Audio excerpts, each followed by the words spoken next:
a commander of the believers in the field of hadith, the author of Al-Jami' Al-Sahih, a leader and master of the scholars and memorizers of hadith, Abu Abdullah Muhammad ibn Ismail ibn Ibrahim Al-Bukhari. He was born in the year 194 after Hijrah. Al-Imam Al-Bukhari's father had died whilst he was still young, so he was raised under the care of his mother.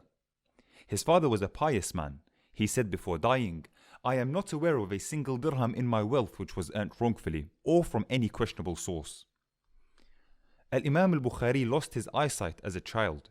Thereafter, his mother saw Ibrahim alayhi salam in her dream, and he said to her, "Allah has returned your son's eyesight due to your continuous prayers." The righteousness of both his parents had the biggest impact in him becoming an important and righteous figure. Al-Imam Al-Bukhari was asked, "What inspired you to seek knowledge?" He replied, "I was inspired to memorize hadith whilst I was learning the Quran." He was asked, "How old were you then?" He replied, 10 years or younger.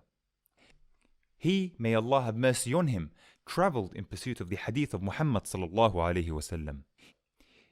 He, may Allah have mercy on him, said about himself, "I gathered hadith from at least 1,000 scholars, and from each one I gathered 1,000 hadith or more. I remember the chain of each and every hadith at my disposal."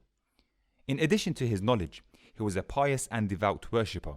He would say, "I hope to meet Allah in a state in which He cannot hold me to account for backbiting anyone."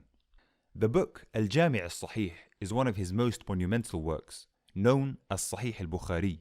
It is the most authentic book after the Book of Allah and has received the unanimous acceptance amongst Muslims. It took Al-Imam Al-Bukhari 16 years to compile. Before adding any hadith to the book, he would pray 2 rak'ahs first. The scholars have attested to his superiority and greatness.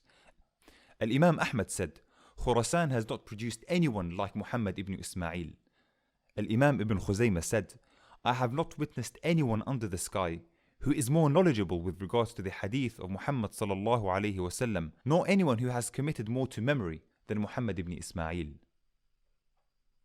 One of the things he would say was, "I don't know of anything that is needed except that it can be found within the Book of Allah and the Sunnah of Muhammad sallallahu alaihi wasallam." He passed away in the year 256 after Hijrah on the eve of Eid al-Fitr. May Allah have mercy on him and be pleased with him.